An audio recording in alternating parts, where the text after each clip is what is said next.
Hello, Nick family. Welcome to my channel, Dope Soul Sports Talk. If you haven't already, please subscribe and hit that notification button so you'll be notified anytime I go live or drop a video on this channel. The Knicks played Washington Wizards and won 114 to it was 92. I don't have much to say about this particular game. I really want to get into talking about some individual players, but Porzingis didn't play in this game for Washington. Kuzma didn't play. Caldwell Pope didn't play. Were the Wizards aiming for better draft position in this game? Perhaps. Randall's been out for us. Mitch missed the last two games. Do the Knicks want to see more of Sims? Were the Knicks angling for better draft position? I'm not sure. I think it's good for our team, especially one with a lot of young players, that they continue to play to win. I know a lot of the fan base or some of the fan base may not agree with that. These are meaningless games. Let's lose them. Let's get better, draft position. Maybe we'll pick a star, that down the line can help us, ultimately win this championship. But I like the fact that the Knicks are playing to win. When you think about it, they've been playing basketball most of their lives, and that's what they've learned, play to win. And I like the fact that they're continuing that. Doesn't matter where we are in the standings, doesn't matter whether we're in and out of the play-in, doesn't matter who the opponent is, you play to win. And I think overall that's going to bode well for us.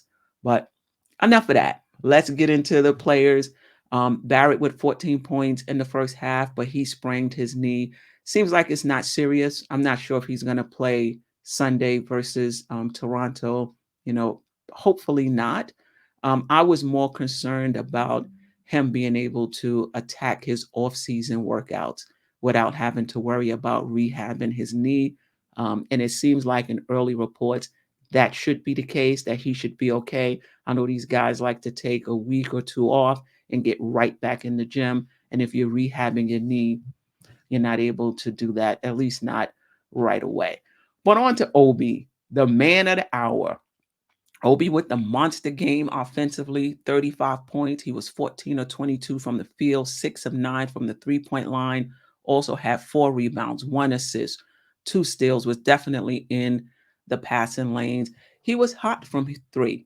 And that happens, right? A player gets hot, they shoot well, they have a monster scoring game. But what I was impressed with was how Obi attacked the closeouts. Like he put the ball on the floor and he took it to the basket. And this is just the eye test, but it seems to me that he is an elite finisher around the rim and not just with dunks. His body control, his ability to lay the ball up, make the basket. He's playing very well that way. Had a nice game, actually. And that, when you think about his development, if he's able to continue to shoot the three with good efficiency, and when those closeouts come, he's able to put the ball on the floor and either go all the way to the basket, shoot the mid range. If he's double teamed, pass it out to an open teammate. Now you're talking about an all star player, at least on the offensive end. And I think Obi, it seems that he's heading in that direction. We shall see.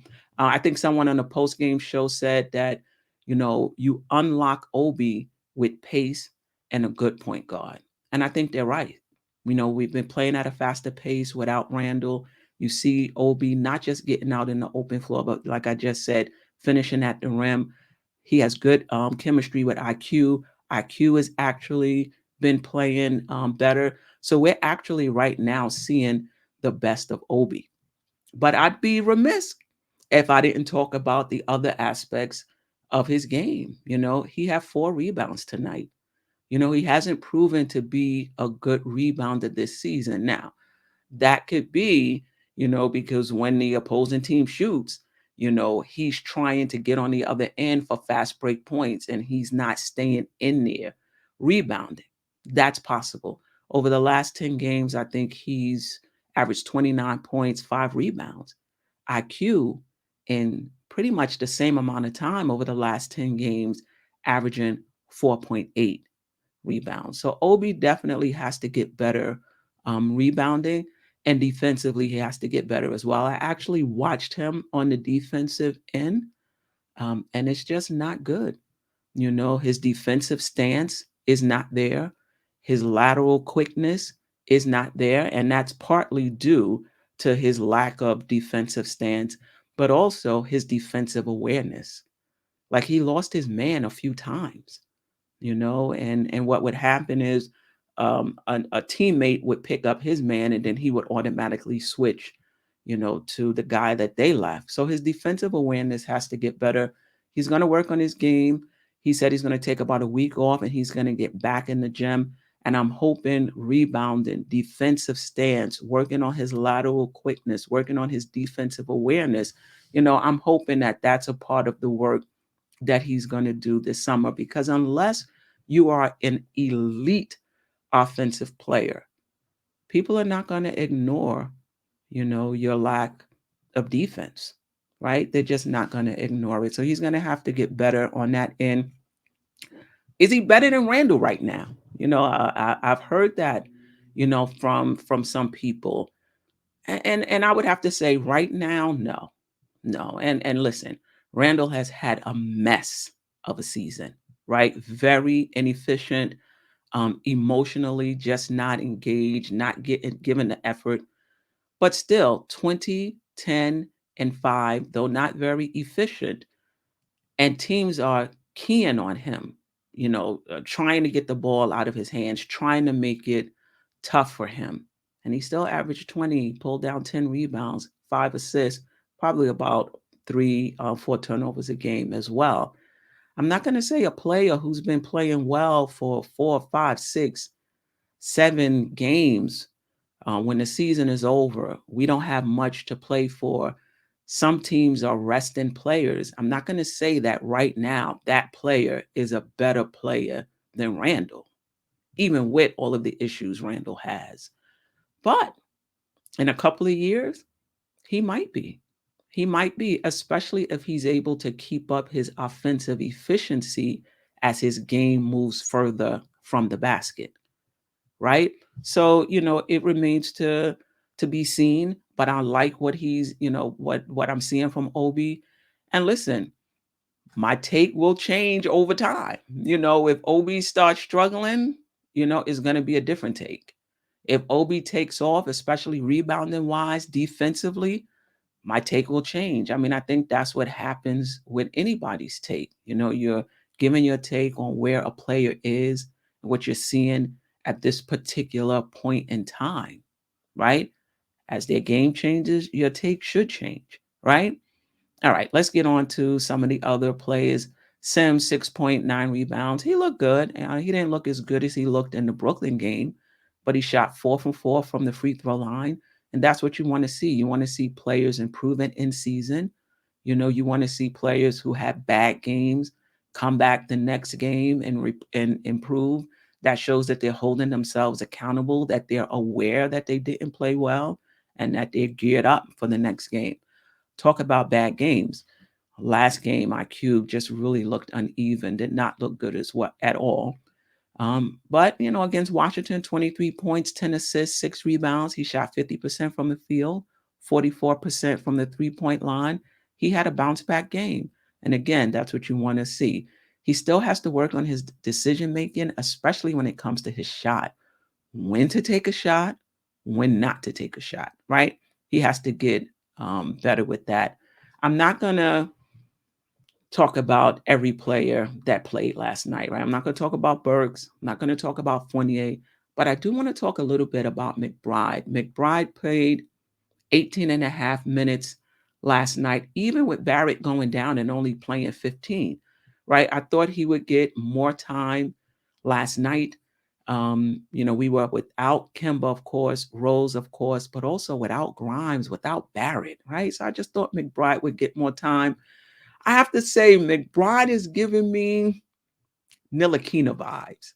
He really is. We talked about Ntilikina a lot, how he's an elite defender, a defensive specialist. And when Tibbs came on as coach, we thought Ntilikina is finally going to get his chance, right, with this defensive minded coach. And he didn't. And then after a while, we started to think, Maybe it's something with Ntilikina's offensive game. Something is just not right.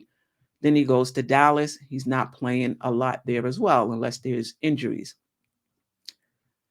McBride, I mean, it is his first year, so I don't want to read too much into it. He does have to grow, into the position. But I'm starting to think maybe there's something going on the offensive end with him as well that he has to learn, that he has to get better at in order to get on the court. A lot of times when we see these specialists, we think like, wow, we can use them in spot minutes. But it depends on, are you at least adequate on the offensive end? I'm not sure what's going on there, but Sims got more time down the stretch. I surely thought McBride would as well. I'm not saying that he's Ntilikina and that he's not a good player. I'm just saying I want to keep my eye on him because he's giving me those Ntilikina vibes. Ladies and gentlemen, thank you for rocking with me today, viewing the video. Like, share, comment. Again, if you haven't subscribed to the channel, hit that notification button as well. I'll be dropping individual videos on most of the players on the Knicks, giving you my extended take on how they played this season. I'll do the same thing with the front office and the coaching staff, particularly Tibbs. Remember, on NBK, we'll be doing the same thing panel style, going through most of the players, if not all of them, keep them, dump them. That should be very interesting. I remember my first time around last year doing that. It was extremely fun. And what I'm hoping to do is piggyback off of those shows on NBK and on this channel, do a chat centered show either that night or the next day where you'll get that opportunity to call in. I'll drop the link. You can come into the studio as well and give your take on that particular player. We got one more game. Sunday, we play Toronto at Madison Square Garden. And then we're focusing on the offseason, focusing on the draft, free agency. It just goes round and round, right? Anyway, Nick family, I appreciate you. I'll see you next time. Peace.